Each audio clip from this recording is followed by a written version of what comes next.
ये कहा था कि मेरी शादी जो ना छोटे घराने में करो, कहीं ऐसा ही देख लियो, क्यों मेरी जो तपस्या है वो भंग हो जाएगी।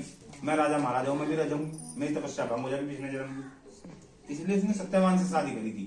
उसे पता था कि सत्यवान की मृत्यु भी हो जाएगी, और वो एक पागल आदमी है, पता था। उसी टहनी पे बैठे उसी पे काट ले, गिर भी जाओ थे, क्योंकि उसको दिमाग नहीं है।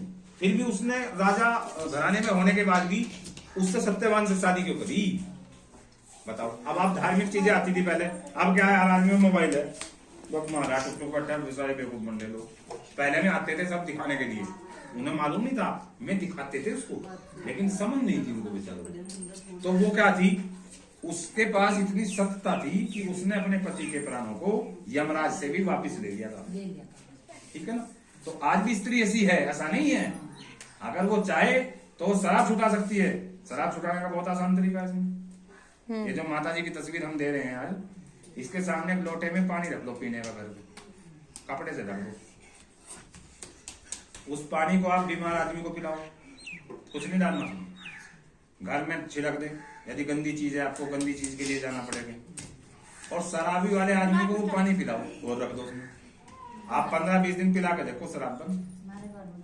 अंकल आप भी ये सब करते हो? आप भी ये सब करते हो? क्या चीज? जो जरूरत ही नहीं है ट्राई तो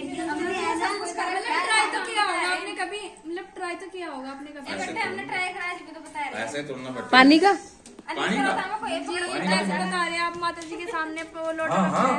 शराब ये जो अभी गया ना भाई, ये जो गया अभी, ये सुबह चाय नहीं पीता था, शराब पीता था सुबह। और इनके तो आज वो है ही नहीं, वो भी शराब पीते। इनके हस्बैंड वो डेली पैसेंजर। बताओ लोग, तुम छोड़ दी बिल्कुल जीरो खत्म,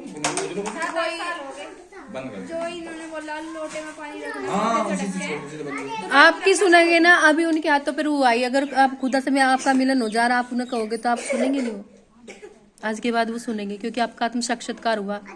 गीता में तो सुना होगा आपने, श्री कृष्ण भगवान ने क्या कहा था अर्जुन को, जब तक आत्म साक्षात्कार नहीं होने का तो कोई पूजा भी स्वीकार नहीं होगी आपकी। बस ये हमारे घर में तो कोई करता नहीं। लेकिन आप पूजा पाठ तो करते हो ना? हाँ जी, पूजा पाठ है। तो पूजा पाठ करते हो तो क्या आपको मतलब ऐसा महसूस, कोई प्रैक्टिकल है आपके पास कि मेरी पूजा स्वीकार हुई, या मैंने प्रसाद चढ़ाया, मैंने व्रत रखा? बस मान लेते हैं दिल से कि यहाँ स्वीकार होगी। वैसे कोई प्रैक्टिकल नहीं है ना, लेकिन आज के बाद प्रैक्टिकल है आपके पास। आप जो भी पूजा करोगे, जिस भी देवता का मंत्र लोगे, जिसको भी याद करोगे ना, तो आपको महसूस होगा कि हाँ ये स्वीकार हुआ। नहीं दिल से करोगे तो होगा, दिमाग से करोगे तो कुछ नहीं हो रहा। लेकिन आज के बाद ठीक है। और किसी का कोई सवाल हो, किसी को कुछ पूछना हो, किसी बीमारी के बारे में पूछना हो, किसी और चीज के बारे में पूछना हो। हाँ, शरीर की बीमारी तो जल क्रिया जो आपको बताई उससे ठीक हो जाएगी, पानी का ट्रीटमेंट बताया अभी।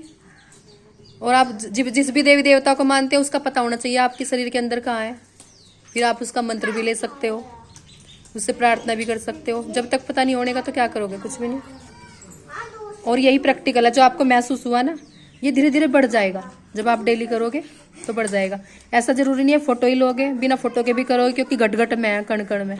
और हमने आपको टीवी सब्सक्राइब करवाई दिए यूट्यूब पे, सतयुग टीवी, कुंडलनी कार्य और द सहजयोग टीवी, सदगुरु विद्या डॉक्टर IAS बंसल। जो भी आपकी परेशानी हो, जो भी दिक्कत हो, आपसे खोल के देखना, बिल्कुल ठीक हो जाएगा। और सुबह 4:30 बजे मेडिटेशन होता है इसमें, शाम को 5:30 बजे, सुबह 4:30 बजे। आप उसमें भी ज्वाइन कर सकते हो। सतयुग टीवी यूट्यूब पे चलता है, ठीक है।